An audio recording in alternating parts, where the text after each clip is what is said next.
Like the board is about ready.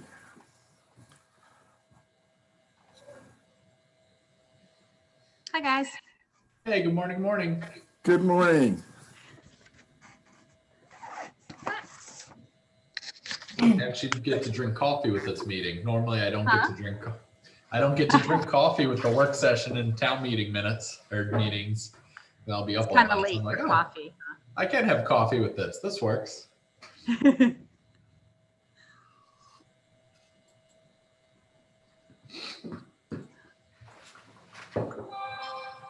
we're missing Will. Let me make sure Will's up and on. Okay. All right. Is everyone on? Everyone's on. I'm just gonna go grab Will Mayor real quick, but you can start the pledge and all that. He's hopping on now. Yep. Yeah. And coffee is always good. Yeah. I need that coffee. I'm still converting my from working to working.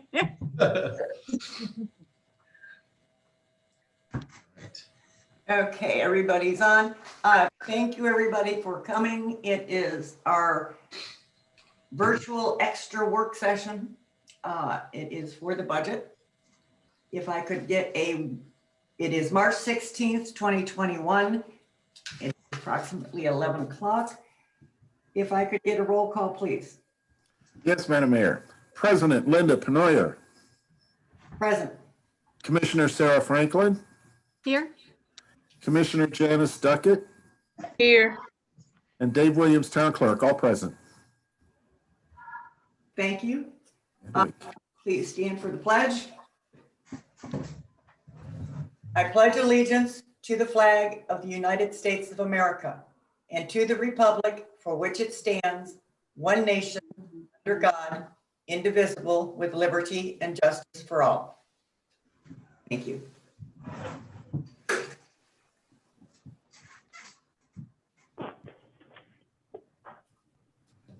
As I stated, this is our extra budget work session, one of them. And I do want to change one thing on the agenda. And that is before we discuss the budget and the revenues, et cetera, Sarah had sent everyone a memorandum regarding budget priorities. And Sarah, if you would like to discuss that before we get into all of this, so everybody knows where everything is.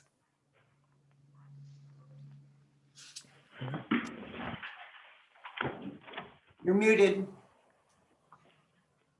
So I think I printed something up. The Yep. kids and the dog were being noisy. So what I had kind of done was based on, the things Might that be yours. we've talked about when I was running and when Janice was running and things, Linda, you and I have had so many conversations over the years. I kind of tried to synthesize that all into a set of priorities for us. And I'm trying to pull up my version of it now, unless does Kyle have it up on the screen? Your memo is before the resolution at the end of the packet. Right. Okay. I'm sorry, because I'm coming from one job to another and I had 10 minutes to No problem. I'd like to, just a point of order, is the agenda change consented to? Oh, I thought, okay, yes. I'm okay with that. Is Janice okay with that? Yes. Okay. Okay. I'll note it as all aye. Thank you. Okay, here it is. All right. All right, so what I had kind of seen as us all talking about overall was to ensure that the town is sustainable into the future. And I think we all agree on that. And so I broke that down into 5 priorities to just make it a little more bite-sized. So a sustainable government, so that we have policies and procedures in place to make sure we're following best practices, a budget where expenses are equal to revenues and capital improvements are planned for and budgeted, expanding town boundaries so that we want to make sure that we are sustaining as a town by growing, flood mitigation and safety. So we want to ensure sort of environmental sustainability and sustainability of our transportation networks. So that's where that comes from. Safe and modern roadways. The commission. Can you pull this up? The commission wants to see the roadways paved, modernized, connected, and just be more safe. And then increased recreation opportunities. We want to have this be more of a recreation hub for residents, especially as we grow. So I think I've captured what the 3 of us have talked about a lot, but let me know if I haven't.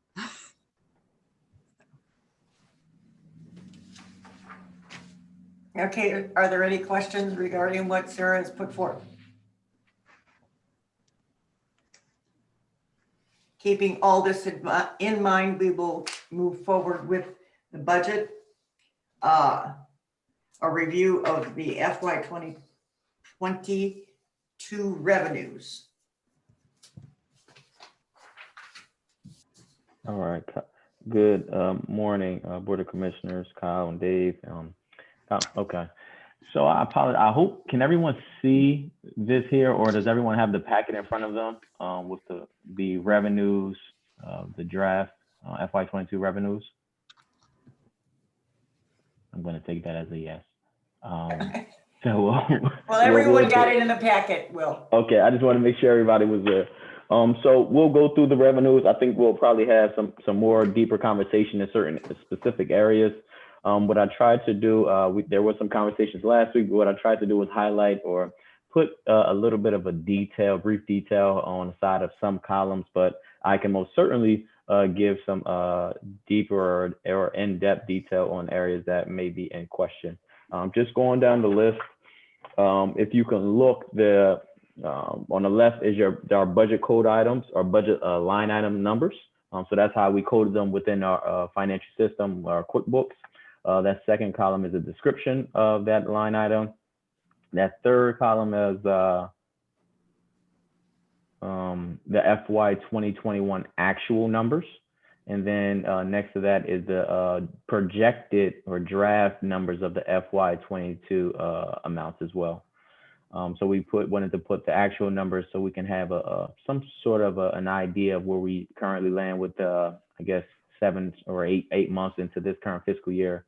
And what we did is looked at the past 2 fiscal year actual numbers, and then looking at the actual figures for where we currently stand as well, to try to come up with our historical data numbers, and then forecast of what we see the revenues to look like within the next year, with projecting things that might change if courthouses open up, or other people need more parking permits and things like that. So just looking at the first area of our fines, licenses, and permits, these are pretty much the areas where we get a good amount of our revenue from, at least we're on the parking meter side. But for franchise fee, we budgeted we drafted $13,000. Last fiscal year, we bought in $14,490. So far, you see about 6,000 has come in halfway through the year. I do believe that we'll get to 13,000, if not exceed that for the next year. And the reason I put it at 13,000, I mentioned last year was 14,000, but in FY 2019, we only brought in about 11,500. So I try to play some middle ground with that one, and which is why it's at 13,000 there. We get traders license fees. That's something that comes from the county whenever they decide to send it. I have noticed this current fiscal year that the county has been behind on sending some deposits over. And when I say that, it's not that we won't get it. It's just that maybe they have people teleworking, maybe it's not a lot of people in office, or they're just behind on doing a lot of things. And I can speak more of that on the tax side as well when I get down to that, because it's a lot of reports, but not a lot, but it's some reports that they are not sending on a frequent basis as they used to. But with town permits, these are permits that we give out to for some vendors within the town. I think it will be separate from food trucks, which we possibly may consolidate the two. I think we talked about that last week, potentially consolidating the two, town permits and food trucks permits. And these are items for specific events, whether it's the trunk or treat, or if it's Marlboro Day. The town charges fees, those fees for services, or for the businesses to come into the town, and of course to eventually hopefully make some profit off of the events that we're putting forth. Business licenses. So this is two areas. So we get money from Prince George's County, again, when they decide to send it, for businesses that have to register with PG County. It's not a lot of money. It's normally about maybe $40, $50 a month, if that. But we do get money from the county. And then of course, in this line item as well is the fee structure that we charge for our local businesses in the town of Upper Marlboro. Currently, or in the first year, was at $300. And the second year, we did not send out the notices on time. That was more so because of COVID. When we did send them out, it was in November of 2020, and the Board of Commissioners reduced that amount to $45. Thus far, the amount that has come in that area is $2,135. And we sent the letters out to roughly about 50, no, actually a little bit more, probably about, I would say anywhere about 60 to 70 businesses, but roughly about close to 50 have paid. And some has come in or said they were not in business, and then a good amount of envelopes that we sent out will return, possibly because they're not in business, or because we don't have the accurate address or mailing address for that business. So I do think that that's an area that may be able to increase as far as that dollar amount of $8,250, but I don't see it increasing until we have a good starting point with a listing to work with.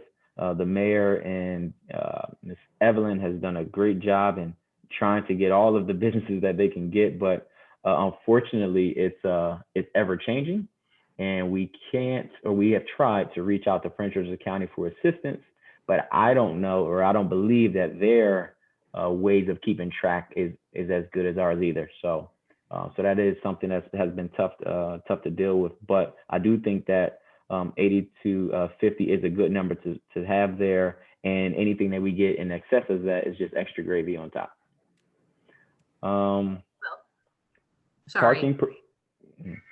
I just wanted to ask again, because we talked about the fee, you said 150 per,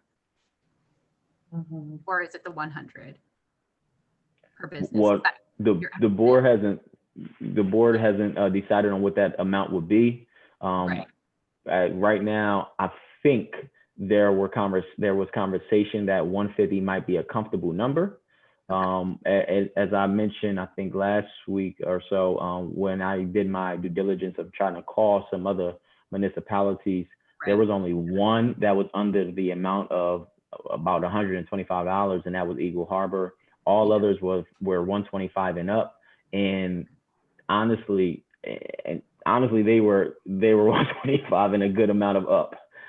Some were at 300, depending on what the business type was.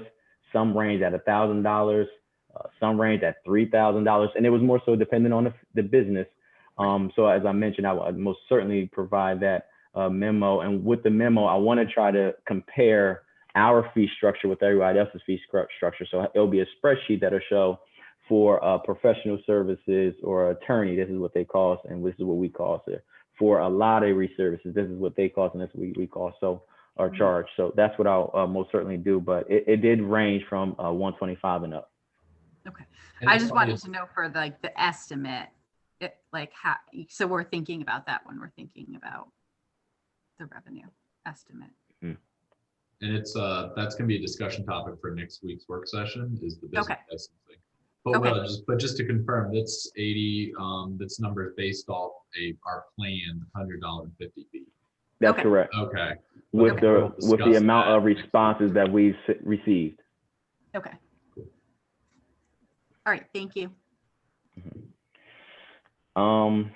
Parking permits. Parking permits is normally there's a few individuals within the town that might work down, I guess, at the CAB building or other local businesses downtown that need parking permits. So we charge, I believe it's $240 for 3 months. Since I've been here, I feel like it's normally the same people that do it, that come ask for the parking permits. I think last fiscal year, because of the closure of one of the parking lots, we did have a good amount of people that came over to get parking permits, but that's why that number is at 1,200, because that's the area that we typically can gauge if people want to pay for parking, if they want to park on the street, or if they even working there anymore. I'm not sure, and I don't know if Kyle or Dave or anyone else can help me. I'm not sure if that parking lot is still closed for reconstruction or whatnot. But if so, that might be an area that can be slightly increased, but that's not a major area of revenue that we typically focus on. Yeah, the spike we got from the courthouse was rearranging its employee parking arrangements and moving some stuff around. So a couple, I guess, lower level employees lost parking spots. They were told to park at the equestrian center, take the shuttle over. They didn't really want to do that, so they were looking at some other options. So we got maybe about 10 or 15 employees who did it. And then that was right before COVID hit. So since COVID, everyone's been working remote, but hopefully once the parking lot's redone, it'll be a bit more attractive and we can still keep that option open. But Okay. yeah, that line item may fluctuate either lower or higher, depending.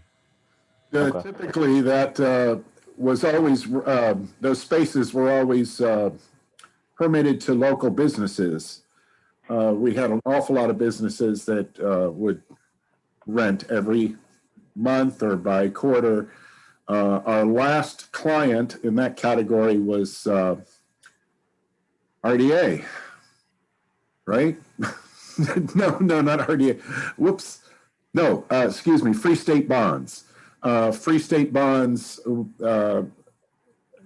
stopped, they had bought a quarterly pass for one vehicle. And as Will said, that was $240 for 3 months. And COVID hit, and so they actually weren't even using their permit in the last quarter. But I would think they would come back eventually once they're no longer working remote. Right.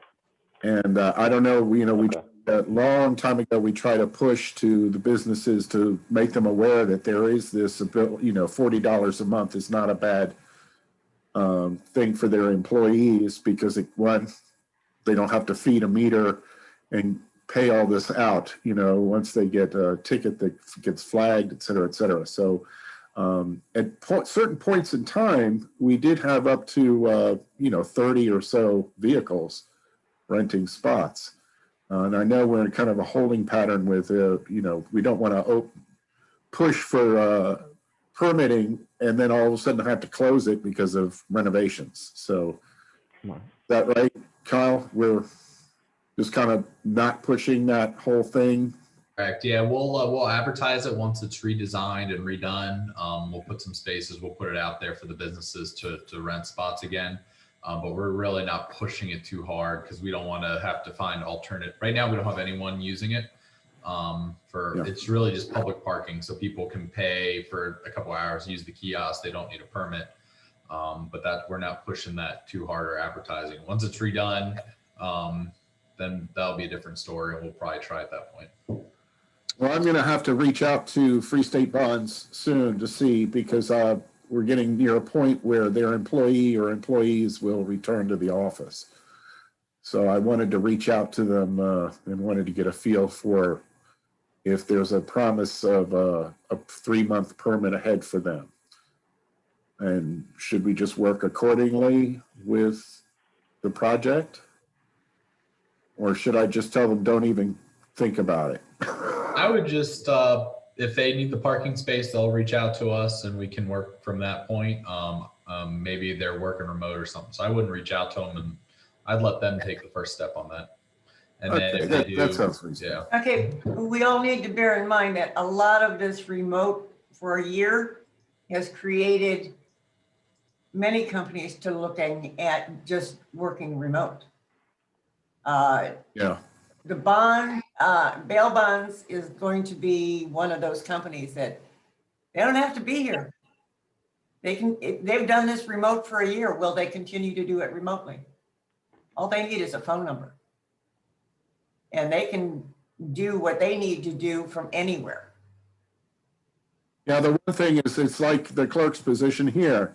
The mail still has to be gotten. And I when I chatted with Free State Bond, her name's Donna, she was saying, well, I still have to pop in there to do the mail, but it's pretty much just pick up and bring to the building. You know, and I'm sure that there, you know, many people are looking at working more and more from the remote aspect. So we need to keep that in mind as we go forward. Right. Okay. So moving down, room rental, very small. That's for individuals that normally for HOA committee meetings or events. Well, we never charge, I don't believe, events committee, but other community meetings that had been held in our conference room. They will rent that at times. Obviously, it's a small amount, and obviously Zoom has taken over. So I don't know how much of that will be brought in the near future. Parking meters. So when I got here in FY 2019, the town bought in meter money, roughly about $52,500. And then in the fines and violation, well, I'll just stick with that, about $52,500. And then last year, once we got the new parking meters, we paid out a little bit over $100,000, and we ended up bringing in $209,000 with all of 2020. Now, what I should have did was looked at what we brought in once we stopped, once COVID hit, roughly around March. But there were very good small amounts of money that were being collected for parking meter monies once COVID happened. So within that time, hello? Oh, well, I looked that number up this morning. So it's hiked in January, we were at $25,000 a month. Mm-hmm. February, it dropped to like 22,000. And then March, April, it was maybe $100, $200 because we turned the parking meters off. And then once it got going in the summer, we brought between $3,000 to a max of $5,000 a month. So pretty much we lost $20,000 a month since COVID's happened. We've gotten a peak of $5,000 over the summer, just to put that in perspective. So we were in this fiscal year that we're currently in, we thought about trying to budget for, I want to say a little bit over 300,000, because we thought that we would get back to some type of normalcy, but clearly we did not. So we had dropped it down to 260,000 for the current fiscal year that we are in. As you can see, we only brought in 61,000. But I believe that if we have just a little bit of a crack of the door opening in the downtown area, that we can most certainly be able to reach close to 150,000. That number could be adjusted minimal up and or down, depending on the opening of things in the downtown area. But 150,000 is roughly pretty much $12,500 a month. Within the spring and summer months, those numbers typically increase a little bit more, but that is a budgeted number that we have for 150,000. As Kyle mentioned, we bought in a little over 200,000 in 2020, and that was majority of that was pre-COVID. So we were doing pretty good until COVID happened, and I think if we can just get, I guess, half of what we were bringing in monthly before pre-COVID, then we can reach this 150,000. And similar to that is the next line item with the parking fines and penalties. In 2019, we bought in 20,000. We were pretty consistent with a code enforcement officer. In 2020, we were consistent, but I think we hit the ball a little bit later. And obviously in FY 2021, we've done pretty pretty good with bringing in 18,000. And of course, as the meters are open or people are paying to come to the downtown area, there is more opportunity, unfortunately or fortunately, for citations and violations to be written. So this 30,000 is $2,500 a month, but probably that will more so stagger towards those, again, spring and summer months where there are more people coming out to enjoy the downtown area or to take care of their daily business. Is there any questions with in regards to the parking meters and the fines and violations? The next thing is the PEG money that we get from Comcast and Verizon. This number of 5,000 is pretty standard. We usually reach that amount. Again, I think last year was roughly around 6,000 that we received, and then the year prior was a little bit under 5,000. So I kind of met it in the middle at 5,000. Is there any other questions in regards to fines, licenses, and permits before I move to intergovernmental? Okay. So intergovernmental, what we did was we combined the grants, the state grants that we receive with those other intergovernmental items. Financial corp tax. Well, let me back up, sorry. There's a 336.50 number at the top of your page. We received $336.50 for the FY 2020 census grant. It was something that we necessarily did not, I guess, budget for, but we did get monies back for a census grant that we did, and we did put out some expenses as well. The financial corporation tax, this is something that has been, the town has received roughly about 11,000 before. Last year, we received 9145. So we kept that number the same. What I have noticed is that we typically don't receive those monies until more so the latter stages of the fiscal year. So I would say in between January and June, we receive financial corporation tax monies from the state.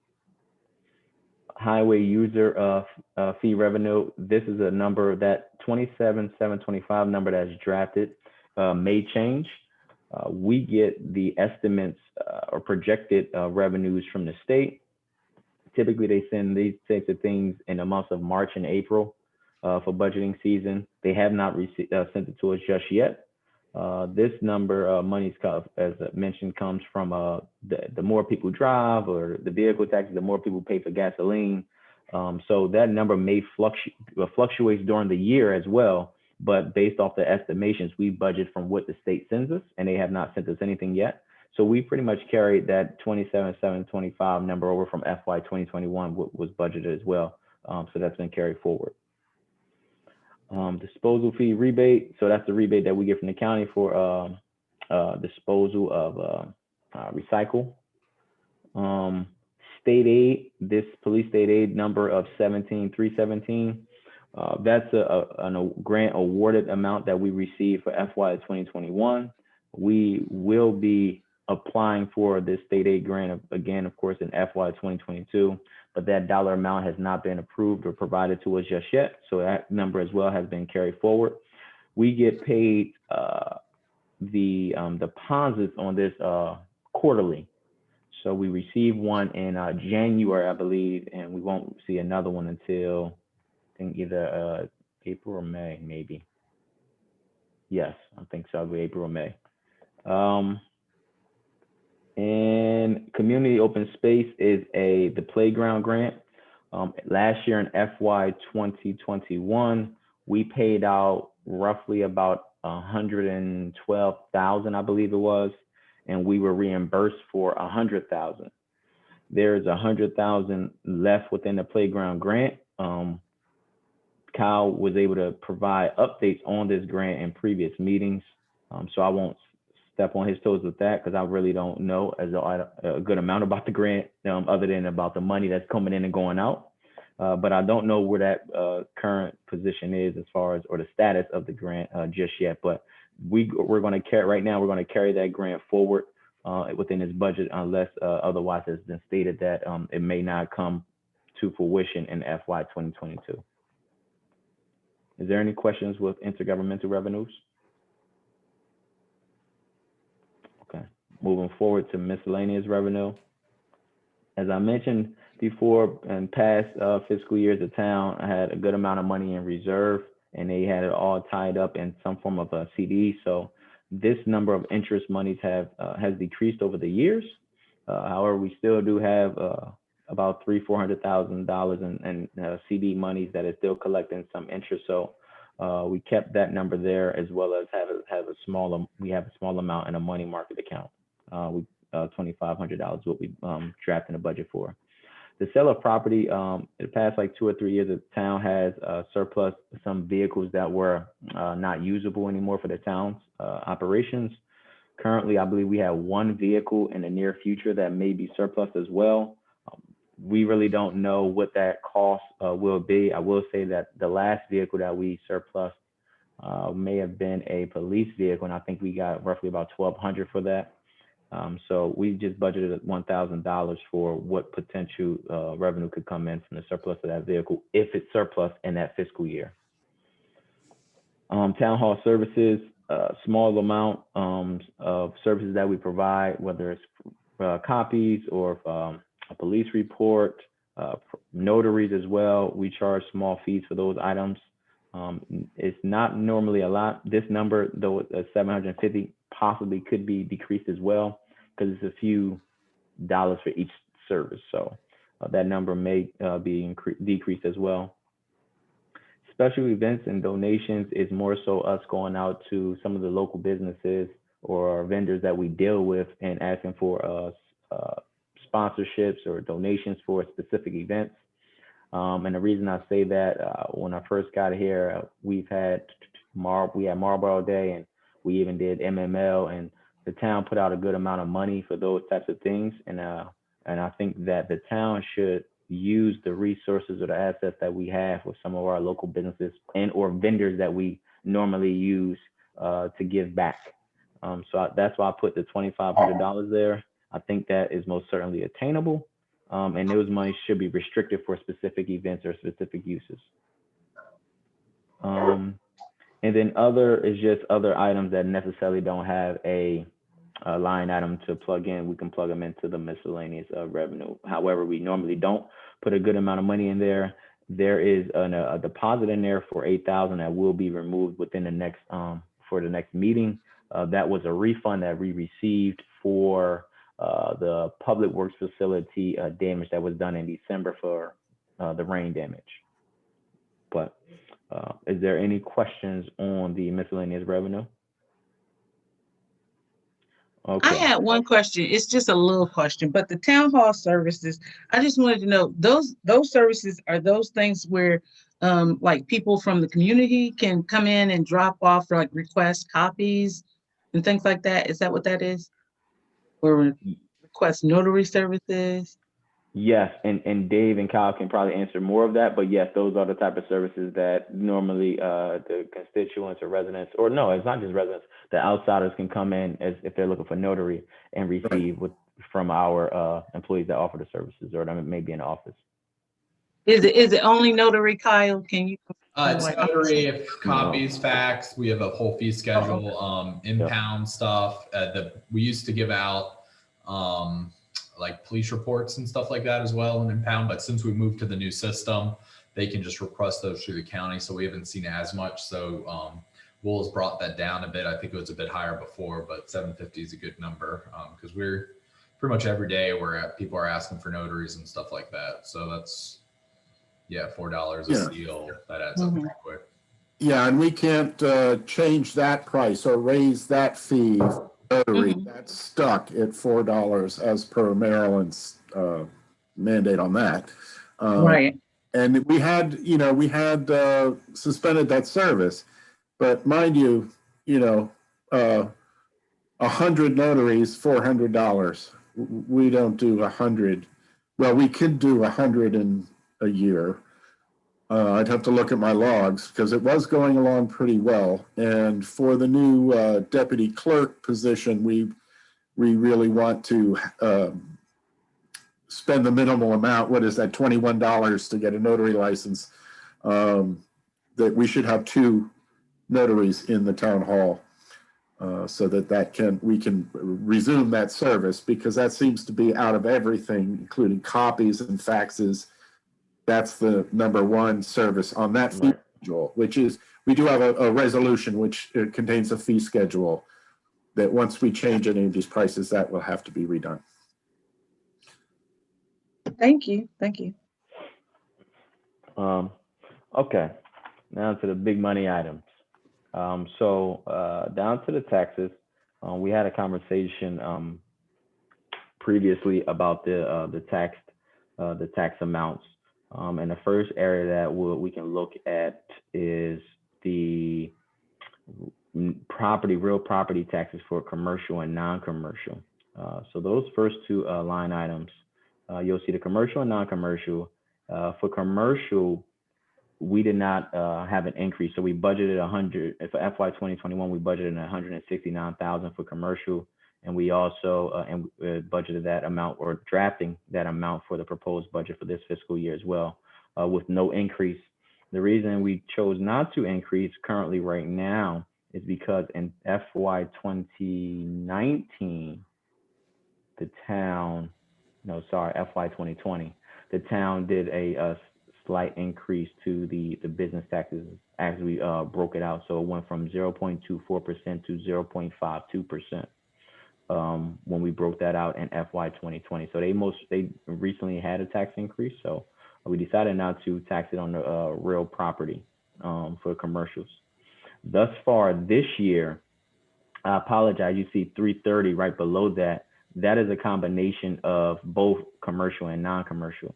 But thus far for this year, of commercial taxes that has been brought in, that I've received documentation for, which has been up till January, has been $131,728. $131,728 has been brought in for commercial businesses in FY 2020. Now that does not include what has been brought in for the month of February, because I don't have that documentation yet. And it does not include what's going to bring, obviously, what has come in for the month of March yet either. But thus far, out of 169,000, the town has collected $131,728 for commercial taxes in this fiscal year currently.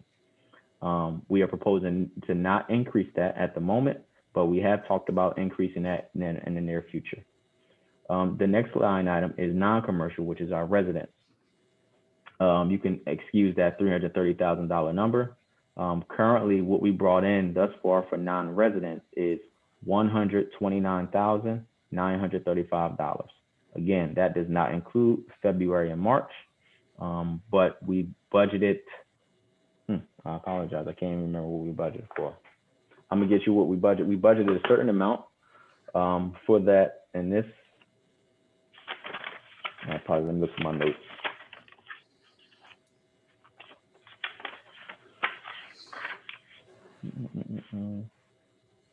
And while Will does that, I just want to float something past the board that I found out that Mount Rainier does for their commercial side. If they have commercial properties that are vacant or kept vacant or whatnot, they actually have a tax on those vacant properties that bring in the same amount as their business personal property tax. So they charge those owners a rate that would be pretty much the same as if there was a business there and they were paying taxes from the business being there as well. So that's something we could think about, because I know there's a couple properties that have been vacant for years. And I don't know if it's because the owners are really picky about it, who they rent to or whatnot. They just want to keep it vacant rather than rent it out. But that's an option we can look at as well. That would certainly incentivize renting out your space. So yeah, not just hoarding commercial property. Yeah, like the vacant lot at Valeria, they would be, it's a vacant lot. We lost a lot of tax revenue, but they'd be pretty much paying for that lot being there as if there were a business, which isn't a huge push on there because it's not the property value. right. It's just the smaller business personal property amount we could charge. So. Yeah, but I think anything we can do to, because, keeping downtown vibrant and the businesses being there, because more businesses attract more people and better sales for everyone. So I like that idea, Kyle. Okay. I can, I'll work with Will. We can touch base with City of Mount Rainier does it. And Greenwell works with them. So we'll work with Greenwell, get in touch with them and possibly do some sort of thing. But there's this one building downtown that has been vacant for a while, and I've referred a lot of people, interested parties to them, and it's still vacant, so I'm not sure why. So we budgeted for non-commercial or residential real property taxes $126,000 in this current fiscal year, and so far we brought in $129,935. And again, that does not include February and March, which I know we brought in a little bit more in February and in March. So we have exceeded the amount that we budgeted for thus far. Just keep in mind, the way we estimate our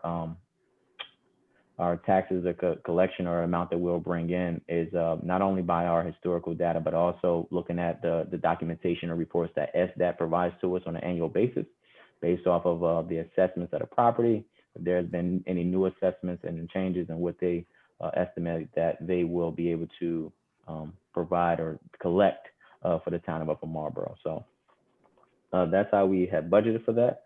Again, we brought in $129,000 currently in this fiscal year that I have reports of. With the non-commercial or no residential line item, we are proposing a 15% increase from 0.24% to 0.389%.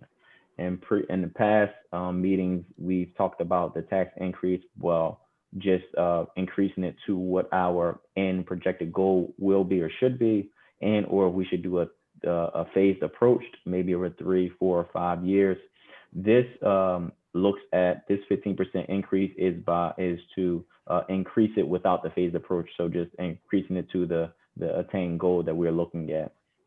So it will bring in roughly budgeted for previously $126,000 to increase it to $215,000 with that increase. Do we have any? Do we want to discuss this, or should I continue on? You can continue on. I think the tax increase is discussed later. Okay. Delinquent real property is $5,000. What we put that amount as, and I will most certainly, I'll break that out as well for future reference so we can all see that. Business personal property taxes. This rate currently right now is at 0.45%.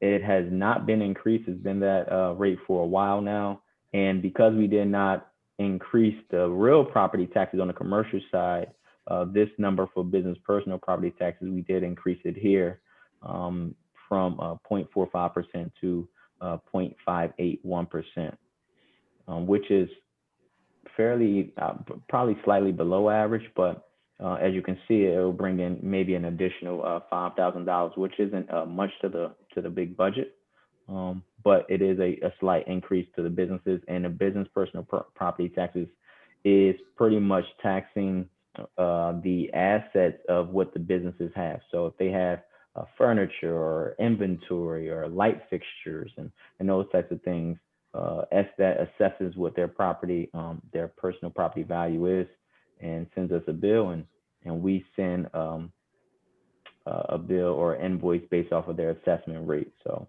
that is slightly increased, or from the rate is slightly increased from 0.45% to 0.581%, which is a 13% increase. Public utility taxes.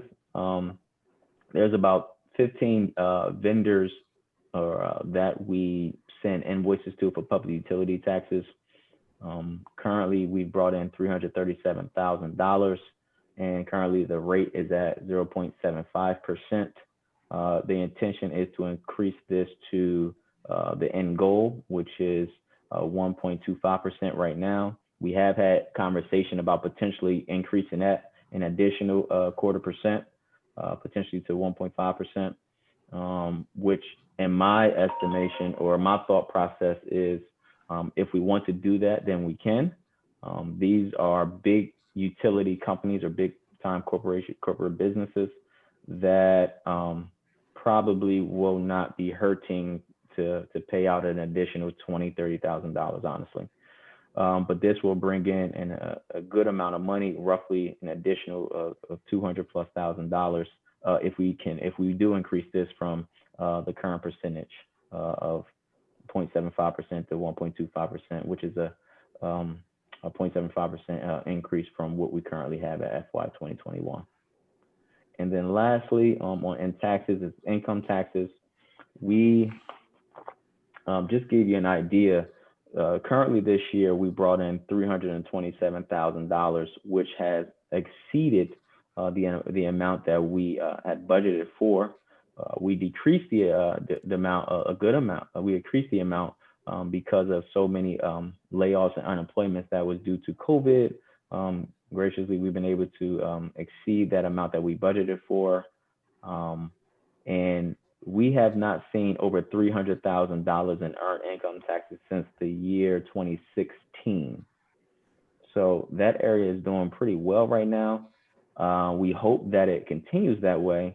But as you can see, we still did not increase that amount to 300,000. We have it at 225,000 currently right now.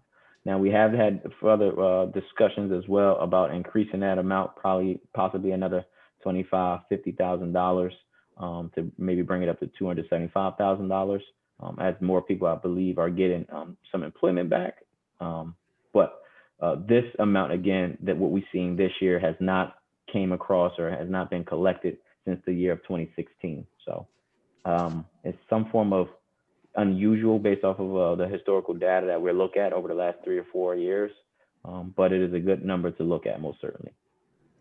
With all of those numbers, the total revenue drafted or budgeted revenue that we're looking at is $1,627,366 for the draft revenue to be collected in FY 2022.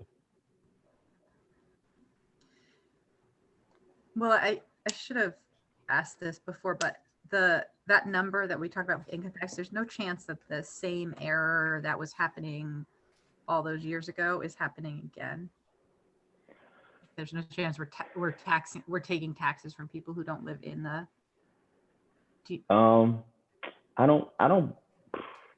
I can't say. It would be hard because the state went in and deleted and corrected their errors. So it'd be hard for them to do it again, in my opinion.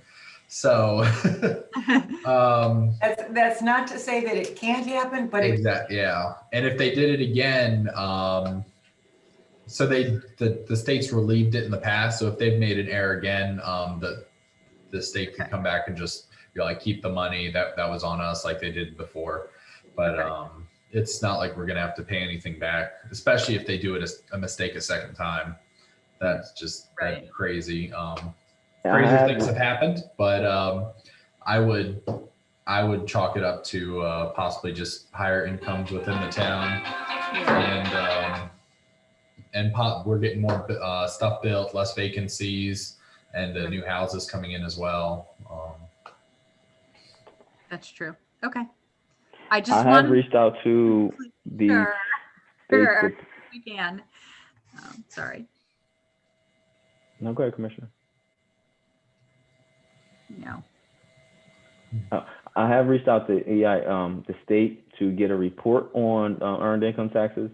They normally don't send a report. They just deposit, and we have, there's a system, the governor's access or site that we go into to look at all of the deposits that come in from the state.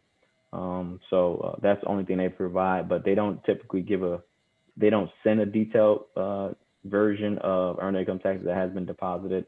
But I did reach out to them to try to see if I can receive something that can give some type of validation or verification on how we're receiving all of this money.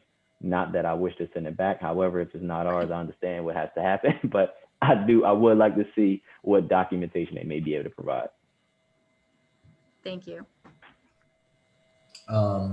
So, well, just to clarify, so the commercial taxes is for the property owners of the commercial properties, but the business personal properties for the actual businesses that are in those properties. Now, if the business owns the Right. building, they're paying both those taxes, Both. right? But if Yeah. it's split, then okay. I just wanted to clarify that Yeah. out. And then, Right. The commercial is just for the owner of the parcel or the property, and the BPPT or business person property tax is for the business that's operating in that establishment. got it. Thank you. And then just to break out, like you mentioned, we have a possibility to raise probably an extra maybe $250,000 or increase revenue $250,000 if we increase the public utilities, which I think some municipalities are at $2.50, and we're proposing only going to $1.25. And like you said, it goes to Pepco, Verizon, Comcast, all these big wigs that it's not going to affect as much. And then also, if we very conservatively budgeted the income taxes, so we could also increase that amount to a bit more of a realistic figure. So if the board did think about doing a tax increase on the residential properties, which is a good idea because 0.24 cents makes us look kind of crazy in the municipal world. But if the board considered going to only maybe 30 cents this year and then doing like a split, that would help offset some of that revenue, Will, you think? Yes, it would. Yes. Probably make more, yeah. And then plus the next thing we're going to talk about helps that thought of kind of spreading out the budget, the tax rate on the residents as well with the relief funding we're getting. But yeah, I think we can possibly, so the difference of the $126,000, which was budgeted for the non-commercial, the residents in FY 2021, and the proposed based off of here, the 215 is roughly around 70, 85, roughly around $90,000. I'm pretty positive that we can, if we increase the public utility taxes to maybe it's $1.50 or $1.75, whatever the case may be, that we can at least get about 50 to 60% of that gap of that 90,000 on the non-commercial side. If we didn't, that's if we did not increase at all on the non-commercial. And then whatever we did increase it to on the residential side would just be extra. So if we did increase it to just 30 or 30%, then that would most certainly, we would still be able to cover the gap that we're trying to look for, which is a little bit over $200,000.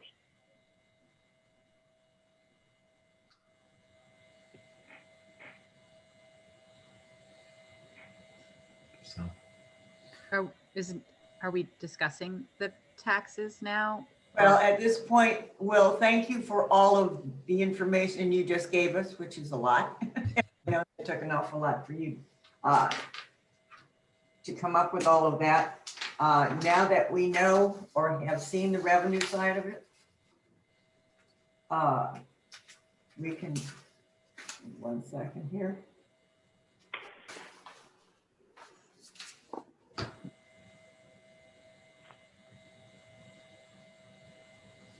We can discuss, if you would, the CIP projects that you have, Kyle, if you could inject those in here so we have the total picture as we go forward discussing even the tax increase. Into the budget, you mean Will's budget? Yes. I can just go over a couple of the projects I had pegged for right now, which was one was the purchase of recycling containers, new recycling containers. We have not, the town has never purchased recycling containers. We just bought the old ones from the county, probably at least, we bought them from them probably 10 years ago, and then they were probably issued to the residents maybe 15 years ago. So I got a quote, it's about $22,000 for 500 toter high quality trash cans with custom printed Upper Marlboro, town of Upper Marlboro on it. So that's one cost. The other cost is we need to. Sorry, Kyle, I apologize. You said 5,000? 500 recycling 500,000. containers at 22,000. Okay. Yeah. So that we issue out about 400, and we have 100 spare for if they get broken, hit by a car, someone takes them when they move, or as we annex as well. But that's just that also gives us a numbers volume discount on it. The other thing is the purchase of a new public works truck. about $80,000. Now we also have the option to finance that like we did the police cars and spread it out over 3 years. But I'm guessing that even if we spread it out, it's probably about 30. This is just going by what we do with the police cars. Probably about 30,000 a year this year for the purchase of a new public works truck. That's a bit bigger. It'd be a Chevy 650. So it's the biggest thing we can get without needing CDL. So that's what Darnell says he needs. He needs something to hold more salt, hold more bulk trash so they don't have to make as many trips and whatnot. And then we're also looking into a trailer, about $10,000 that they can load with bulk trash, yard waste, take to the dump, and just it tilts and dumps everything off. So that way we're reducing the trips to the dump and to the bulk trash and to the yard waste place. That's kind of our goal with these vehicle purchases. So we're looking at maybe 40,000 this year for public works and public works vehicles, with 30,000 going to financing a truck, and then 10,000 for the outright purchase of a trailer. We're also looking at funds for 2 new police vehicles. If the current budget that Will has calls for hiring at least 1 more police officer. We'd need at least 1 more patrol vehicle, but we're also thinking about just purchasing 2 more because the current car, the 2016 Taurus, it should be in the reserve status by now. So that way the purchase of 2 new police vehicles would allow the Taurus to stay a reserve vehicle or kind of a backup, and allow the officers to all have the Ford Escapes or the Ford Explorers. And then we're also looking at about $75,000 for renting a trailer, an office trailer for the police department to put next to town hall, because especially once we bring on 2 more police officers, there's no room back there for them. So getting a little elbow room, moving the patrol officers out to the trailer so that they have office space out there. And it would be right next to town hall, connect to electricity, internet. And then Chief, Sergeant Irby, and maybe a clerk will stay inside the building. But that's the thought there, just some sort of thing. And then we're also looking about some funding for public works facility to mitigate some of the flooding and make sure that they're kept up down there as well. We definitely want to fix the flooding down there, but as we annex and grow, we're also looking at new spots to possibly build a new public works facility. So if we don't find anything, probably in the next year or 2, we'll be looking to install a new garage down there. But for right now, it's mainly mitigate flooding and whatnot. So building that concrete trench we talked about to help move the stormwater. I'm thinking that's about 5,000. I'm pulling up the last items as well. I apologize. Did you give a dollar amount for the public safety potential 2 vehicles or 1 vehicle? Oh yeah, I'm sorry. So that is the purchase of 2 Explorers. It'll be we're financing another 2 vehicles, so about $30,000. Okay. The vehicles financed over 3 years. The office trailer? And the trailer was about $75,000 for rent and installation for a year. And I really just wanted to float that by the board to see what your thoughts are on that type of trailer. I've talked to Chief about it. Obviously his goal would be the purchase of a new building and putting them in a more permanent space, but definitely for right now, they need some elbow room because back there it's cramped pretty much. And let me see, I'm going down. So recycling bins, 22, police vehicle debt, about 33,000, and the trailer. And then depending whether or not we get the playground grant phase 2, that may tie in some CIP. We should find that out in May from the state. As the commissioners may be aware, we put an application for phase 2 of the playground, which was for the smaller kids. Right now we're building the ages, I think 8 through 12 structure, the state train station, but then the train playground structure is going to be 2 to 5 or 2 to 8 or something like that. So that's the phase 2 part of that. So we may have to put up upwards of 50,000 for that, but definitely once we do get the speed and red light camera up and running, that funding can start paying down the police vehicle debt, and the public works vehicle debt. Even though we finance, we just pay it off early with those funds. But that's kind of the CIP we have right now. Obviously, if we annex, we may have to add another public works truck and maybe another police car to it. But definitely for this year, we're at 1 to 2 police cars, 1 public works truck, and then the trailer. And then some sort of improvements at public works, which may not be a full CIP item. It may just keep in the regular budget with if it's under 5,000 for that trenching and whatnot. Any questions from the board? So no road. No, so that's the other part. Depending on what comes out of the state budget, that's where you put that in there. And if we annex as well, but that's the big lump sum for roads. We'd probably have to look at, if we don't get anything from the state, if we get stuff from the state, we should find out in the next month or so when they do the budget, and we'd have to put up some funding to match that.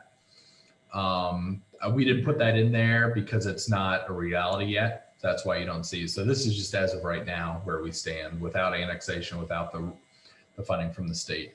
But if we don't get the funding from the state, the town would have probably look to take out it's going to get confusing. You have bond bills, which are grants, and then you have bonds, which are loans from the very low interest loans from the state. And we could get a survey together and go to the state and approach and get that and pay that out over the next couple of years. So we're just waiting to hear back what Senator Peters is able to give us from the state. So we'll get estimates on like road improvement costs, maybe at the next meeting or sometime around then, hopefully. Fingers crossed. Yeah, we should. Yeah, hopefully we should have an idea of what Green will let us know what's in the budget, and depending on how much Senator, if it's only enough for 1 road right now, or if he gives us the full, we requested almost $500,000, 450,000. That was for School Lane, Wilson Lane, Church Street, Spring Branch, and Old Mill Road, with the 5 roads. So Spring Branch would only need repaving. It's in pretty good shape. It'd be the cheapest, just because it's already got curb and gutter. It's just milling it down and resurfacing, and it's done. And it serves a high percentage of town residents.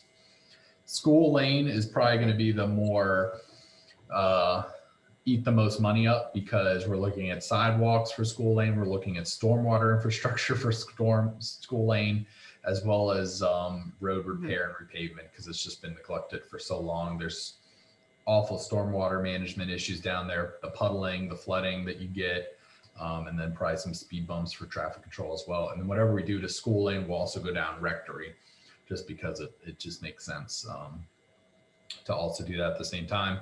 Old Mill Road obviously is it's probably the road in the least, the poorest condition right now. It also kind of serves the least amount of population, but because it's so bad, it's high on our priority list to get that done. So we're thinking sidewalk, curb, new road, and some sort of storm drainage to bring it out to the schoolhouse pond. But it would still just stay 1 lane, which keeps the cost down as well. We're not proposing a 2-lane road there. And then Church Street is curbs on both sides. It's already got sidewalks, which is great. So maybe some minor sidewalk repair, probably an extra speed bump or 2. And then also where the RDA building is across, there's like this weird, trying to figure out how to define the roadway there where the old RDA building is in the back of 7-Eleven. It's really where the road becomes a parking lot. Yeah. It's hard to tell where the road actually is. So some sort of engineering, if it's new curbs and that side, just to help establish the roadway through there. But that's the other. And striping on Church Street? And striping, everything is striping and pedestrian crossing and whatnot as well, yeah. But the state is going to be installing the sidewalks right there at Water Street at Church Street. So we don't have to worry about that. Currently we have that no parking yellow zone in front of 7-Eleven. That's going to be a raised curb that people physically can't park on. So that'll help that's part of it. But those are the 5 roadways. That's optimal if we get the funding we requested from the state. And then the town will probably have to come up with $150,000 to match that. Okay, I spoke with Ivan yesterday, both the flood mitigation and the road is it came out of the House favorably, and it's now going to the Senate into Senator Peters' arena. So fingers crossed. You know, we all know he's on our side, so hopefully sooner rather than later we will know. This is kind of sidetracked, but on Church Street, just something to think about for when we're redesigning it. Something that may help reduce speeds is if the striping had this, I don't know what it's called, but stuff that makes a noise if you go off the side of the highway. Rumble strips. Yeah. Rumble strips. Just because it's a narrow road, if you could kind of force people to stay in their lane, they might straddle it, I don't know. But if you could force people to stay in their lane, then they're going to have to go slower. Absolutely. No, that's a good part. Yeah, that's something we can all talk when we do get a contract for the design. And then I think we've also talked about stopping Church Street from intersecting with Old Crane Highway as well, kind of having Old Crane. I don't have to go around to get home. You'd have to go on Trinity Lane, because I think that's where a lot of the speed, they just kind of rip up through there. And then the thought is if anything happens, if we get the old stone building, we could kind of convert that new, like, kind of end of the road Church Street to more parking. But should Trinity Lane even exist? That's another whole can of worms, because that people go really fast through there too. And that's like, people live right there as well. You almost have to make a decision between a through street with Church or Trinity Lane. Mm-hmm. You can't, having both doesn't seem to quite work, but eliminating one or the other, that becomes the issue. Which one do we end? Yeah. So that's discussion for another discussion. Probably. And that's something when we do get the money, we can get the traffic person in and they can make some recommendations and some designs. But yeah, I do agree. It's probably one or the other. Either Trinity is the way to get to that side of Church, or because the Trinity only serves one house. It's our shortest roadway. Yes. My kids played with the kids who used to live in that house. So I like have that like mother sense of how dangerous that, they don't live there anymore, but Trinity can be for a family. So that's, and we can do some others. Where I'm coming from with that. Yeah. We can also put more stop signs up around town is the other thought. We could put stop signs at Church, at Trinity. We could put stop signs at Service Lane at Church if we really wanted to slow people down. I know we're planning to put them at School Lane and Wilson Lane to help over there. But that's another option we can do as well temporarily to fix speed. Is people blow or less, they'll probably still blow the stop sign, but they're a bit less likely to speed if they have to come to a stop. So Didn't we put one at Church and Service Lane?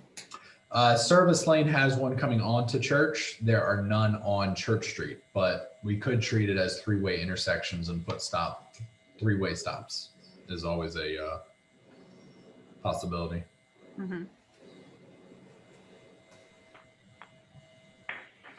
But yeah, that's okay. Once we get more information on the funding for the roads, then we can kind of focus in on that. But right now, that's just what we have moving forward into next year without any insight on what we can get from the state. Okay, thank you, Kyle.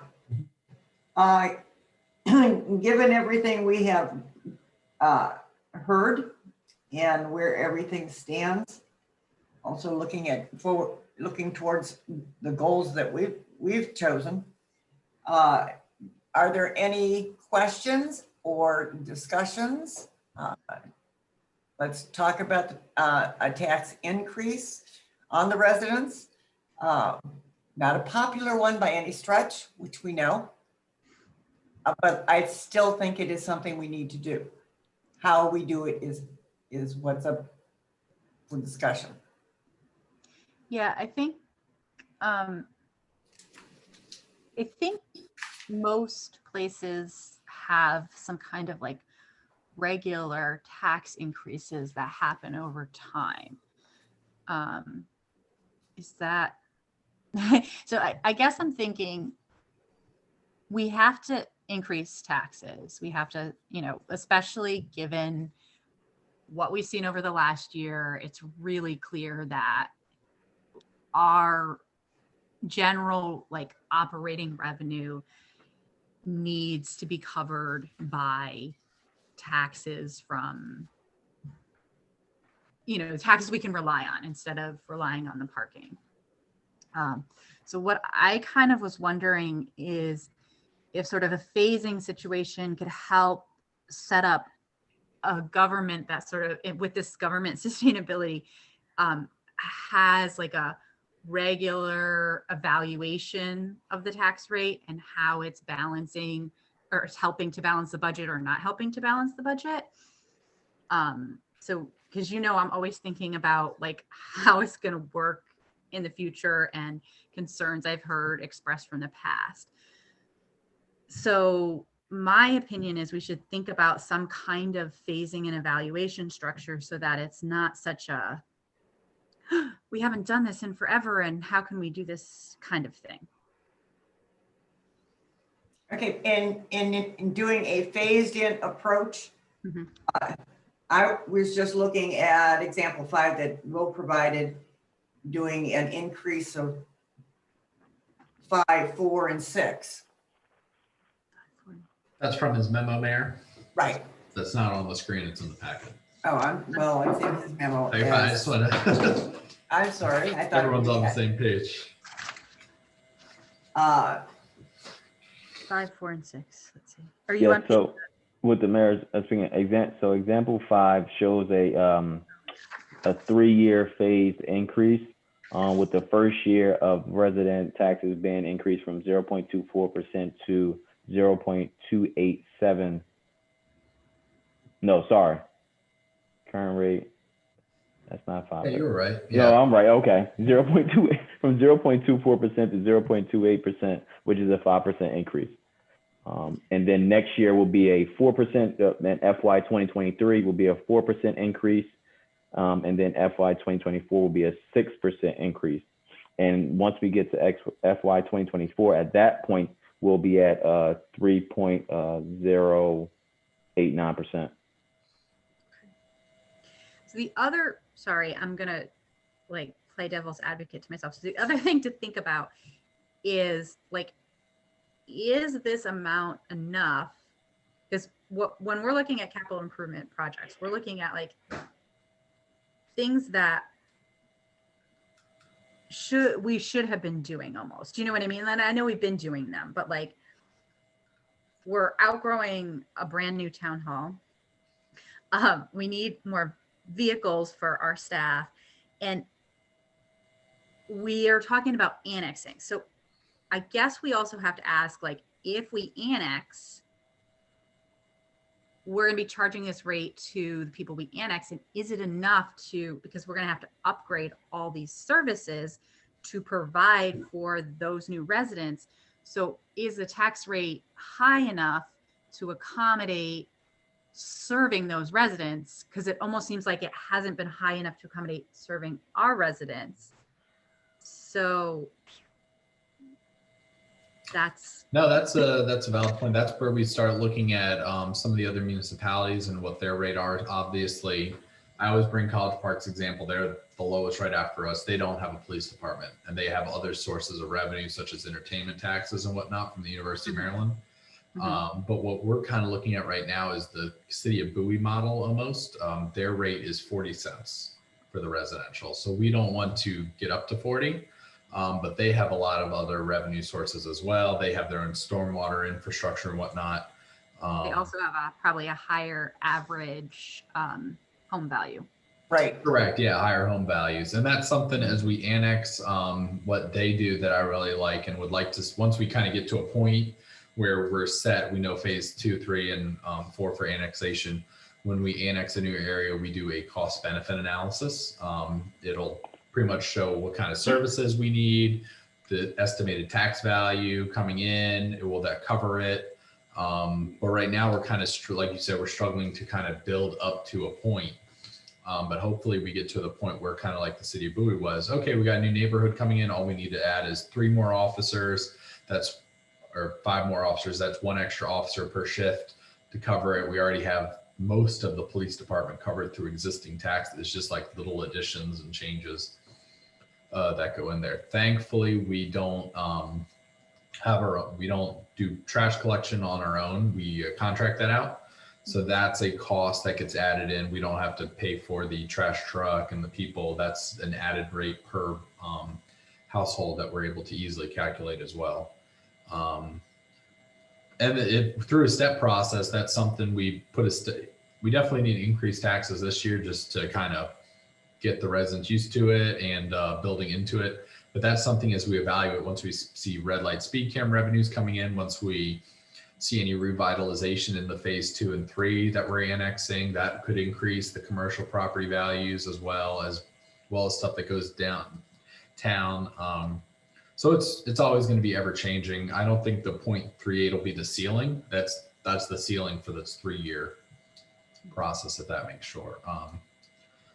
But next year we could have the same conversation and adjust these rates moving forward. But I don't think 0.38 should be the ceiling. I think, like you said, other municipalities, they do like maybe not 5-cent increases, but they do half-cent increases for cost of living, or they have some sort of something that builds up, which is cost of living moving forward. Sorry, Linda, you know this because you've done this for longer, but like this wasn't something ever got discussed, right? No. This was brought before the board and said, we're not going to increase the taxes, period. This is, okay. Which is, how can we make sure that this is something that has to be discussed honestly every year? Well, it technically is supposed to. It just depends on who's sitting on the board. Can't we force Yeah. It's I part think of it'll the be ordinance discussed to as about discuss that. It is part of the ordinance to have that discussion. They've not to do it in the past. Yeah. That was a choice. Right. So there's no like sustainable good governance thing we can make happen. We could do an ordinance, a step ordinance in place. So like usually you do a tax ordinance, you like do a flat out, this is the ordinance, this is the tax rate for this year, and that's done. And that's pretty much what we did. Either they pass a new one the next year or they keep it the same moving forward, if that makes sense. But what we could do is do an ordinance for a step, where this is step 1, 2, 3, where these increases are going to go into effect unless the board steps in and passes a new ordinance to recede it or to increase it. You know what I mean? So if we do a multi-year ordinance and put in place like this, it would list it out. This year, FY 2022, it's going to be a 5-cent increase. FY 23 is going to be a 4-cent increase. FY 24 is a 6-cent increase. And then we could put in there something like the moving forward after step 3, there should be like a 0.5-cent increase every 2 years or something for cost of living. Is something we could look at what other municipalities have done and what their average increases are. Going forward, we would have to write another ordinance. Do the step increases. Yeah. Unless I feel like the 3 of us all want this government to run in an orderly fashion. And so we should try to create as much future orderly fashion as we can. Does that make sense? I think a step increase ordinance is the way to go, like a 5-year plan for taxes would be. And I mean, obviously, if a whole new board gets elected, anti-tax, they could always revoke stuff. But that's going to be the case no matter how many protections we put on. Even if we put it under a charter amendment, it could still get ultimately changed. But I think it forces them to have either they're going along with its plan of steps, or they have to intervene and pass new legislation to supersede it. A new board coming in would have to see once they look at what they would be facing if they didn't phase it in. Right. Yeah, which, that's exactly what we're facing now, is nobody phased in anything. Right. And it makes a huge difference when you're looking at it from the other side of the lens. Yeah. then, it's easy to say, well, we don't need a tax increase. But when you're sitting on the other side of that lens, yeah, we do. Yeah, and I think this year has We need to be really, responsible about doing so. yes. Yeah, that's, And the ripple effect that will create. And yes, we will have pushback. Nobody likes their taxes increased. I'm okay with my taxes being increased, but I that's, don't have a problem. Right. If we could get to make this better and to support all of our needs, I think that people will be for what needs to happen. I mean, It's easy for us to say, but believe me, I don't have a problem with my taxes being increased. My husband does. So it makes for a lovely conversation at our house. But I remind him that he likes certain things too. yeah, these services we were just talking about and improvements we need, we have to pay for them, and They don't come cheap, and they don't, they're definitely not free. right. yeah.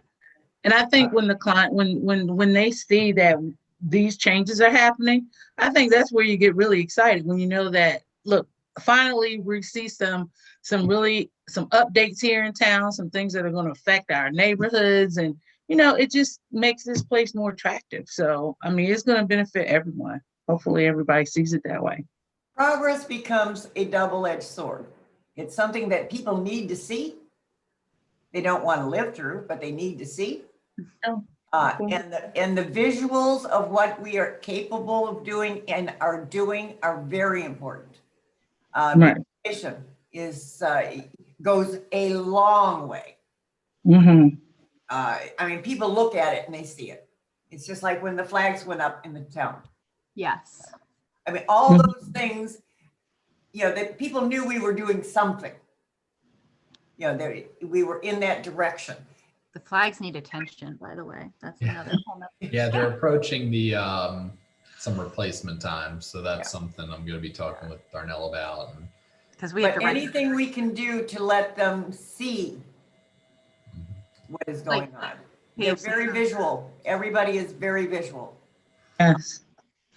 And So when I can I say make- visual, they don't look at this draft FY 2022 budget at all. That's not their visual. Their visual is what they see when they walk out their door. Absolutely. Yeah. So can I was And wondering. we have to instill some civic pride. Yes. I mean, that is something that people really, I'm not sure if they understand what that means. Yes, they do. Having I'm that. wondering, guys, what you think. Kind of in the back of my head when I was writing the memo was like, maybe we can like polish it nicely and like put something on the webpage along those lines to kind of say, we are raising your taxes, but here's why. We're trying to build a sustainable town. So I don't know what you guys think about that, but kind of like our people have, boards have legislative goals, right? So it's not really legislative, though it kind of is. Does that make? It makes plenty of sense, because I think when people know that this is what the goal is, the end goal, they can get on board with some of those things. I mean, they know that the town has not seen some of these upgrades for years. It's overdue. So either, at least we're making them aware so that they can attend some of these meetings and have their voices heard. Finally, that will probably prompt them to join some of the meetings so that we can get some input. I mean, if they have ideas and things like that. But I think it's very important to make sure that they're aware of what's going on, so then it won't be so hard when it happens. Yeah. It's such a shock if they're not attending these meetings. You put out a Mission statement. Yeah, exactly. That's why I really wanted to make sure you guys agreed with them. And you know what I mean? Steve, I know we cut you off a couple of times. Were you trying to say something? I'm so sorry. I was just going to say, I mean, I think everything that you all are saying is good. I just wanted to give it a different perspective. I know you said start small and then go up. Why don't you start up and then go down? Because then that way the consistency of going down. So like if you started from 2.4 to say 3.0 or 3.2 and then started going down from there, so people can see a decline in their taxes, even though it's going up, if that makes sense, as opposed to you starting low and then going up and then trying to come back down. So I know the initial hit, because with the initial hit of the taxes, we'll be able to show a lot more, because you think about it, we're going to be trying to sell this to people who live outside the town.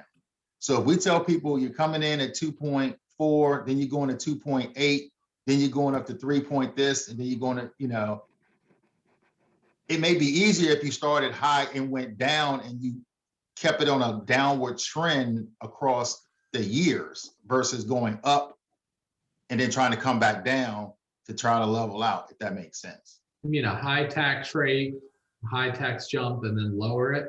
Yeah, start high and then level it back down versus starting low, trying to go up. Because you're thinking about, you're trying to bring in new people with this annexation, and we're having problems now at 2.4%. Can you imagine people are going to probably say no at 3.8? So let's say if we did maybe that, and I'm just giving an example off that three-year phase schedule. If that first year we talked about a 5% increase, and the second year was 4, and then the third year was 6. But if we just did maybe in that first year, if it was like 7, then maybe the second year was maybe 5% increase. Then that third year may have been a 3% increase. And then after that, we had that ordinance. Well, even in the midst of all of it, we still had that ordinance in place that after FY 2024, starting in 2025, it's a 0.5% increase for however long or every year moving forward. But I think that's what you're trying to say, Chief, just having the highest increase now within an FY 2022, and then slowly or each year gradually decrease it to where we ended up trying to be, but having that annual increase anyway. Yes. Okay. Any other time, I would agree. In fact, as far as I'm concerned, it was like, go big or go home and pull the Band-Aid and be done with it. However, any other year, that may have worked, but honestly, we're coming off a pandemic year, and people are not, they're not going to be receptive to a large increase right now. Phasing it in over 3 years at a reasonable rate, I think, is better. And believe me, like I said, I was very much for, you know, go big or go home and pull the Band-Aid off and be done with it. But that's not, you know, I don't think our residents are ready for that. I don't think they're ready for a larger tax hike. 5, 4, and 6 seem to be, we could maybe, you know, change it to 5, 5, and 5, and then they know exactly what to expect. Or 6, 5, 4, because it's really not like a huge amount to just right. go up. It really I don't think people realize what they're looking at, which is something we need to educate them as to the assessed value of their home versus what they think they can get for it on the open market. And I mean, most residents have been receiving stimulus payments and that kind of thing too. So it is, you know, it is a rough year for all of us. I'm not saying that it's not. I'm just saying that I don't know that it's necessarily, you know, either 7, 5, 3 or 6, 5, 4. I think it does kind of make sense to have it trickle off, and then you're used to a small increase towards the end of it, because that's what's going to be happening with the COLA increase. Yes, that's what I agree with that. And also, I mean, I like the suggestion, Chief, but and also, Mayor, I understand what you're saying as well. But do we know? I think what you're saying is more is easily digested. I would say just to say it because, well, let me back up. Do we know what our unemployment rate is? Because if our unemployment rate hasn't like dipped, then that means people are still working. And, you know, a lot of these people that still live here work for the government. So they're working remote. 1%. That's an estimate. Google says 4.1%. I don't know. You're cutting out. Can you say that again? I said Google says 4.1%. Oh. For our area. for Upper Marlboro. That's just the first thing that came up. Probably needs more. Mhm. Yeah. Okay, That- I bear in don't know mind, if we that's also right, but- have a high percentage of people on fixed income. Because we have a lot of seniors Mhm. and they're on fixed incomes as well. We have like 8% of our residents are seniors. It's six. Well, actually, sorry. Householders living alone 65 years and over is 3.8% of households. Actually, so it's percentage wise. Like I realize there are many people, but percentage wise, it's actually lower. Yeah. So where they're the only householder, if that makes sense.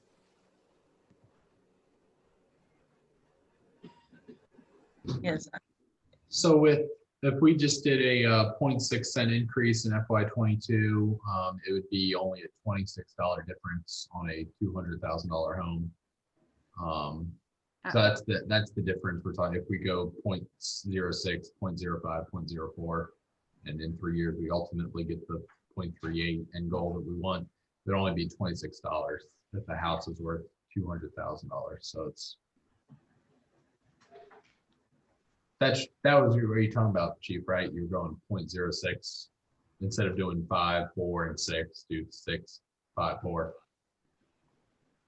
Yes, or whatever you come up with. I'm thinking if you start high and decline, and then you can do smaller increments over the years versus starting low, going up, and then coming back down.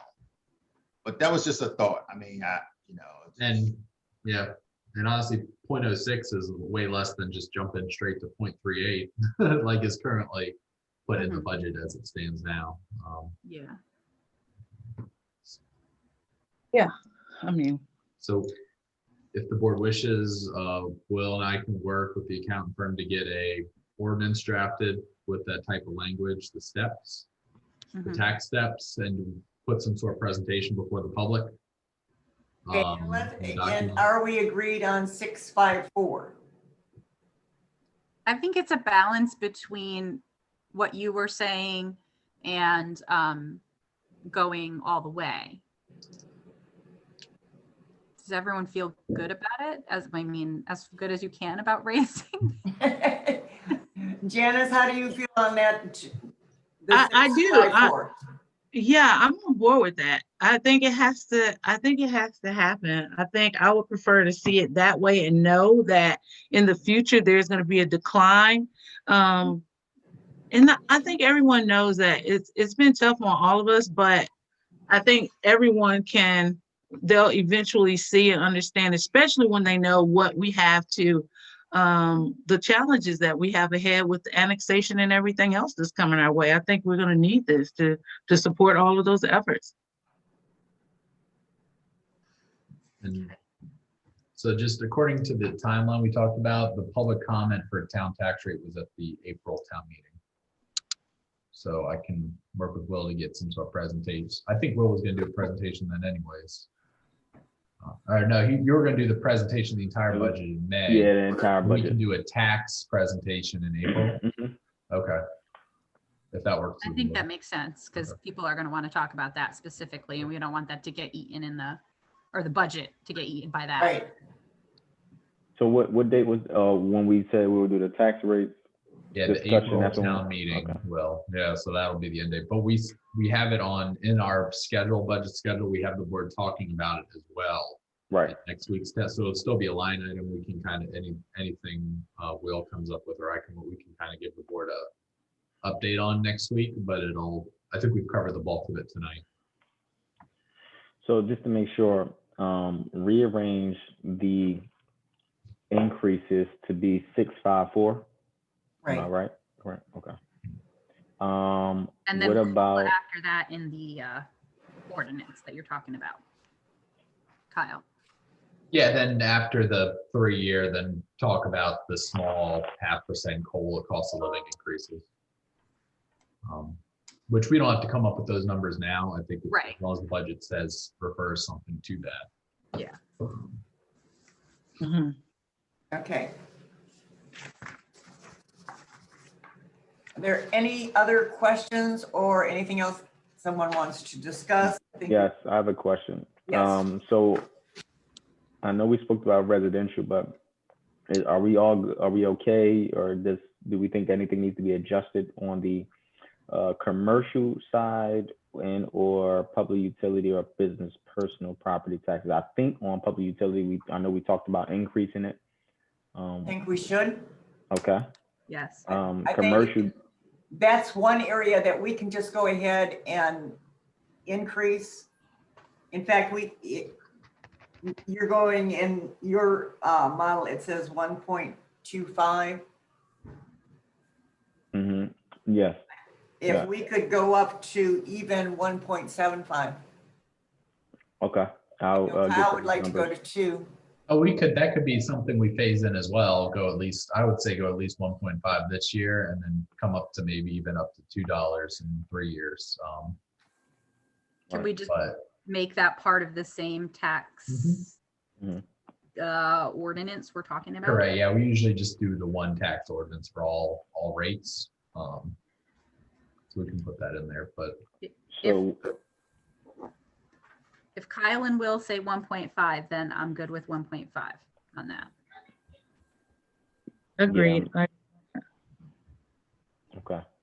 So with commercial right now, there's not an increase in FY 2022. Are we comfortable with that? And do we do a phased approach increase with that as well? Or do we? I think we should phase in whenever we can and however it is feasible. Our commercial goes from, the only phase from what I can see is going into 2023. Or wait, Correct.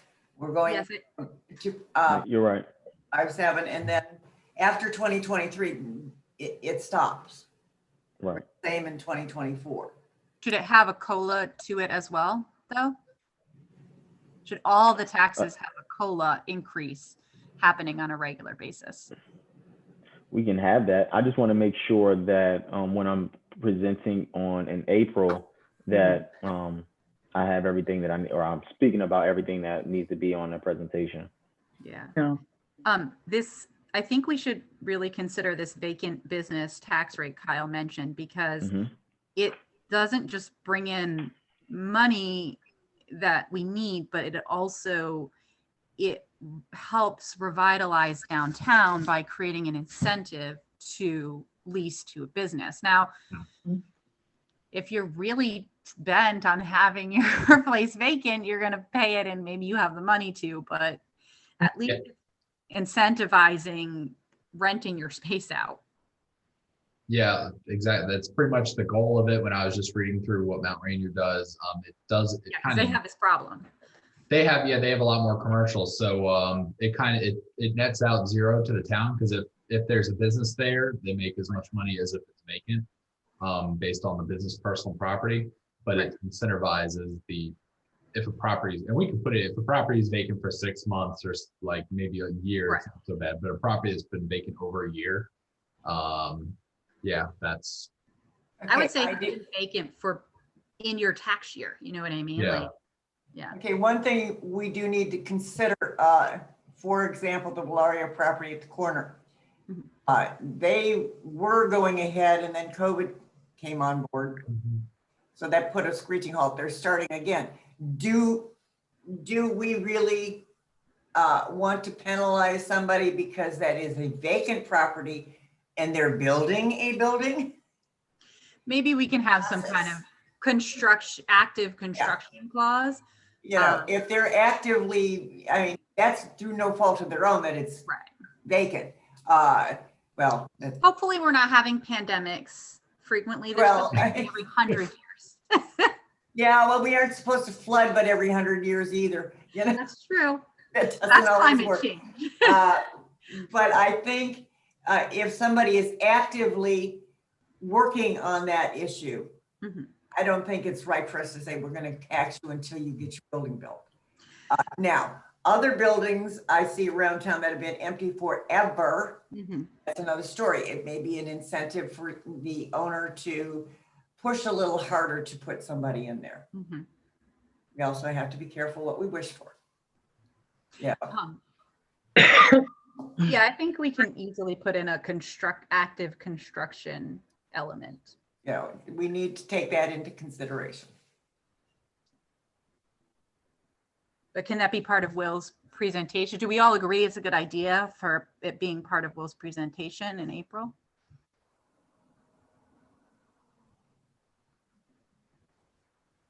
I mean, I Yes, don't have a. Oh, okay. I would. I think I'm it's a good sorry. idea, honestly. I agree if they're operating or in the process of building or putting something there, making it operational or active, to not tax them that additional fee or rate or whatnot. But again, you don't want buildings to sit deplorable or be eyesores in the community and deterring people from keep coming in. If somebody buys a property, they might be paying a tax on it, but they need to do something with it. If it's commercial, at least you need to get it operational. Okay, I agree. another example would be, we have the old RDA building, Mhm. which right now is not, it's in its final stages. Mhm. And hopefully will be leased out in full Mhm. within, a few months, hopefully. I'm sure what has stopped that from going forward again was COVID. Well, that took a long time to get started in the first place. So it may have, in this situation, if we had this, it might have motivated them to get started sooner, because that collapsed like the year I moved here. But the new owner did not take ownership. Right, but I'm just A year saying, ago. it's just a motivator for whoever Yeah. it is who's the owner to Right. sell it faster, or It would have been a motivator for RDA initially to move maybe a little faster to get things settled, but, and the building sold. So somebody could do something with it. if there's Yeah, I another think if I could come to a town and just let my building sit and just dilapidate and create this huge eyesore for the town, I probably would take advantage of it if I know they're not going to do anything about it. So I think it's time that we make sure that they know that this is not the town to do that in. At least make something happen with your business, because we want businesses here and we want businesses that want to be profitable here. So I think it just makes sense, and it just makes good business sense to do that. Oh. Yeah, at this point, I think the only building that's in really deplorable condition, because most of them had some renovations to them, belongs to the county. So we can't do anything about that one yet.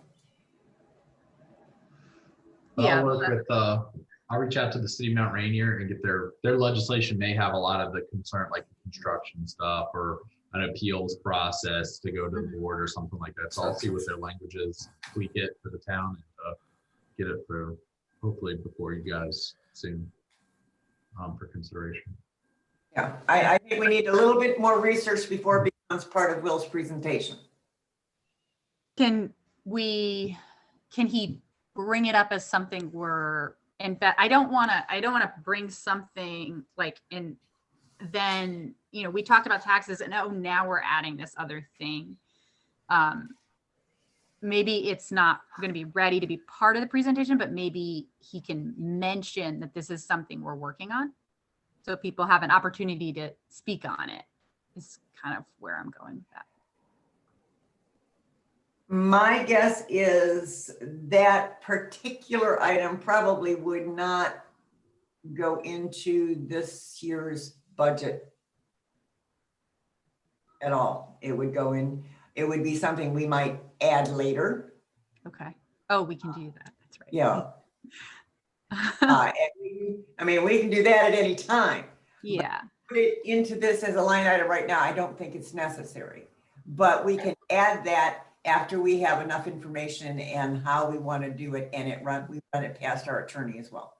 Okay. Yeah, I just want to make sure the public has every opportunity to know what we're doing. And since we're talking about taxes, just like a verbal, like not even part of the presentation, really. Maybe Kyle can mention it, or I can mention it, or something. you know, bear in mind, we're mentioning an awful lot of tax increases. we are, yes. Yes, and, you know, everybody in their head is going 5 cents, 10 cents, you know, they're But picking it off in their head. They may not be doing it correctly, but they're still picking it off in their head. yeah, and I think it will also help though for residents to see that we're looking at different ways to bring in money that also help revitalize the town. So that's why. I Right, think- and we, you know, we have shown that in the past. We've, like I said, we've dinged a lot of things already. And we're still going to continue to do so. And as long as it's not like we're just picking on them, so to speak. No, Sort of picking on everybody. Yeah. So. Any other questions or comments? Because it is now 12:45. Mm. Oh, I'm sorry, I forgot all about that. Yeah, we still have one more. And this can be real And quick. This is quick. This is, at this moment, we have not gotten a final resolution back from the town attorney, so I'm not, I don't think the board needs to approve it right now. We could probably do it the next work session. But in everyone's packets that got dropped off, you should have gotten a copy of the coronavirus recovery fund. So as that, the town slated for over $500,000 for this. Obviously, we don't count our chickens till the check comes in. But they kept saying in a couple of the meetings that the mayor and I were in that was pretty close to the number. It may be very slightly off. That's way over the maybe 160,000 we were thinking. But this funding will be spent through 2024. And it's made up for lost revenue, which in our case, the biggest lost revenue would be parking meters. So that's where the bulk of that will come from. Obviously, there's some other things we can do with it, such as put a business fund together, assisting like stuff like the Marlboro Food Bank or the Marlboro Volunteer Fire Department, who's been responding to the COVID crisis as well, or seen an uptick. And then also possibly back paying hazard pay to the employees that ran out with the past stimulus that the town got. And so that's all stuff that's going to be worked on. I know we have some ideas we'll be bringing before the board once we actually have the final amount from the feds. But in the meantime, one thing that Will and I discussed was setting up a completely separate bank account to dump if we do get over $500,000 in, so that we can track it and it doesn't get mixed in with the regular funding. So to do that, we just need a resolution 2021-08 to open a new bank account with Sona Bank, is who Will's recommending we go with. It'll be 2 accounts, a checking account and then the savings account. The savings account will obviously hold the most of the money most of the time. But like I said, there's a draft version in your packets. We haven't gotten a final from the attorney. So we can either approve that. We could probably just approve it next week at the regular work session. Yeah, I think this is a good financial package. Okay, I think this is a good idea. And I think we should go ahead and do it. However, when we vote on something, we all know how people feel about us voting at a work session. Whether it be, now this is even a special work session. So I have to say, I don't think this is urgent, that we have to do this as quickly. We should vote on this at a town meeting, not at a work session. Will we have it in place when the funds come in if we vote on it in the April meeting? I think so. I guess Will could let us know how long it takes to set up a bank account. Yeah, I mean, it doesn't take long. It might take, well, to get the signers and everything, it could take probably 48, 72 hours just to make sure that the correct people are signed on the account. Once you get the documentation, I do know, and I think Kyle has it here, we'll receive half of that within the next few weeks. I know they say within 30 to 60 days, we typically might receive it. So I think we may have, I guess, by the next, we're talking about by the next town meeting, right? What's that date, Kyle? April 6th. April 6th. I think we might have enough time. April 13th. April 13th. April 13th is the second about a Tuesday. month from now. Yeah. Okay, now bear in mind, it will be released to the state in 30 days. The state then has 30 days to release it to us. It comes from, that's how it is released. It's released to the state, and then the state release. They cannot hold it, they cannot alter it. They just have to release it to us. That's true. Yeah, and 30 days is the max, so it could get. And 30 days is the max. They could pay it out quicker. So as long, if it only takes a couple, we should be within that range for the April town meeting, Mayor. If I think so. I think we should be fine voting on it at a town meeting. It creates a lot less friction with people who think that we do things at work sessions and they don't get to hear it. Could we, I mean, I agree that we should vote at town meetings. I'm just, if it comes, like, if money comes in like next week or something, you know what I mean? Or the end of this week, if we hear, can we add it to the work session and then discuss that we voted on it at the public meeting, just so that we're disclosing to everyone? I agree, we should wait till the meeting. If funds come in though, and we're trying to keep the funds Excuse separate. me, I know we're trying to keep the funds separate, but I think Will can manage. Okay, we got $159,000 on this date, and he can put it in the bank and pull it that same amount out after we vote on and put it in a new bank account. I think we can track that money that well within our system. Yeah, I can. I mean, you know, if the 280,000 comes in, of course, if the bank account is not open at that moment, of course it'll sit. And then once the bank account is open, that's when we'll open a bank account with 288,000. It'll just transfer it over. So. Okay. so, we'll probably still have discuss the new resolution at the work session, but put it for approval at the April town meeting. Right. And we'll just keep tabs on, and I'm sure we'll get some updates from them and whatnot on that. But then we'll also be working with Greenwell's crew to get some sort of plan together and double check uses, and then bring it before the board for discussion as well. So it's just going to be an ongoing thing, but we just definitely want to give you a heads up. This just came up last Thursday. I think we got the email, right. So it's all real fresh. And I'll let everyone know once a deposit comes in, whenever that may be. If it's tomorrow, if it's before now, April but 13th, it will be the fastest thing in history. People don't like to, even when they're supposed to give you money, they'll hold on to it until they're getting interest on it. They don't care. But hopefully they will not hold up, and no one will hold up the process. Everybody's getting money. I mean, my stimulus payments have come really quickly. you know, My taxes Let me check my bank account. Like what? but I think everybody's going to move it, hopefully rather quickly, because everybody's getting money. I mean, the state's getting money, the county's getting money, the municipalities are all getting money. So everybody's kind of happy. They'll move everything along. It wouldn't quite be that same way if they weren't getting money too. I think we can vote on it at a town meeting and just make sure, and keep it above board.